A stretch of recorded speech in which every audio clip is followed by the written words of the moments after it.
There's a spot on your throat right here that, if struck correctly, shuts down your body's ability to feel pain instantly. Not in a fight, not after training, in 5 seconds flat. And the scariest part, your brain doesn't even register what happened until you're already on the ground. In this video, I'm going to show you exactly where that spot is, why 99% of people don't know it exists, and the neuroscience behind why it works every single time.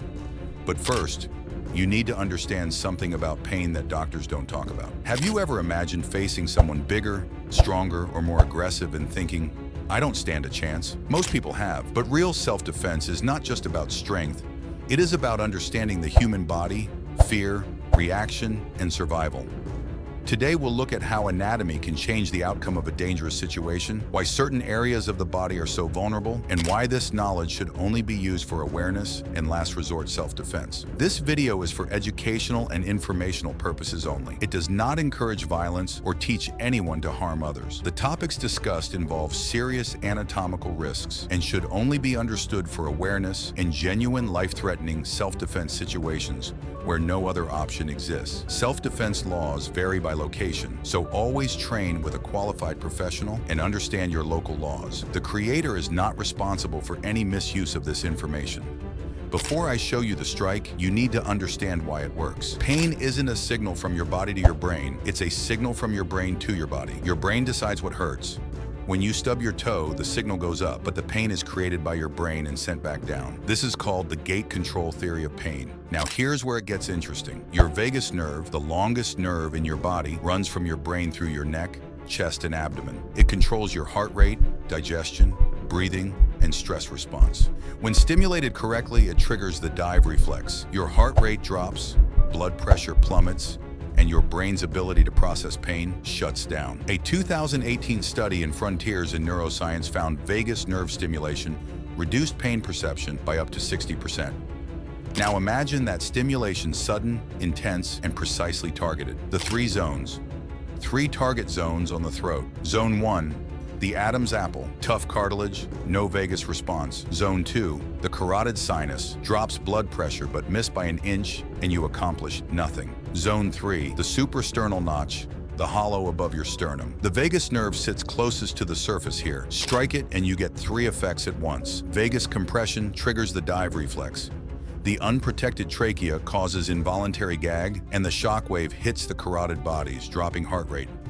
3 effects, 1 strike. The brain is overwhelmed. Everything here is for educational understanding only. Using this outside life-threatening self-defense is illegal. The weapon, the web of your hand between thumb and index finger. Not a fist, too wide. Not a palm, too soft. The Goldilocks zone, the angle, 45 degrees upward, compresses the vagus nerve while lifting the trachea, the angle that creates the triple effect. Target, the suprasternal notch. Follow through, minimal. This is a snap, not a haymaker. Like cracking a whip. Power from the snap, not the wind-up. Less than half a second. Invisible. That's why it works before the attacker can react. What happens inside the body? Let me put this in perspective. If you try to push a 250-pound man, you will lose.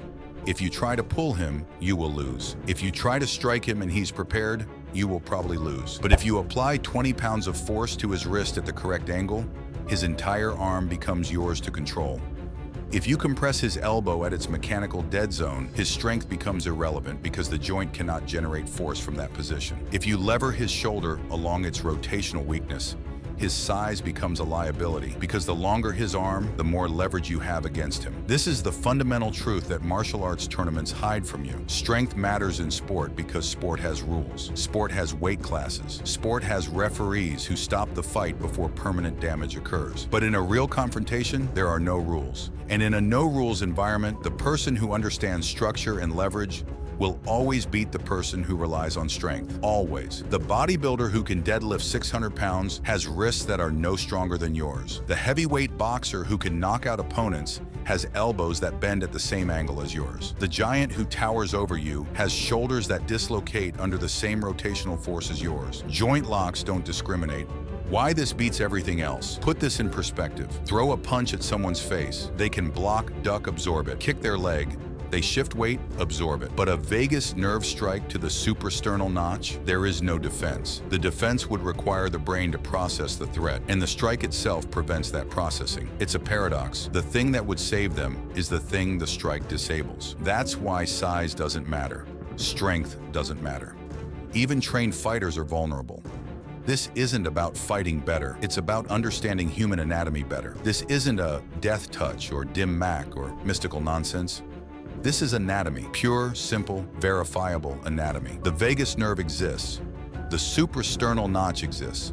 The dive reflex exists. Their intersection, that's what makes this work. This technique is not magic, not guaranteed. Never use it unless your life is genuinely in danger. First, precision matters. Miss the notch by an inch and you lose the triple effect. Pain maybe, but no neurological shutdown.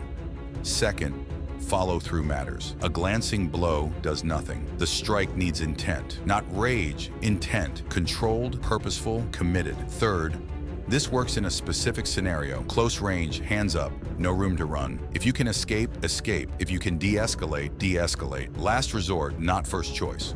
Fourth, most important, understanding this makes you responsible for it. Knowledge is power, but power without judgment is dangerous. Use this to understand your own vulnerability. Recognize when someone might target these same points on you, and only when nothing else will work. Then, and only then, use what you've learned.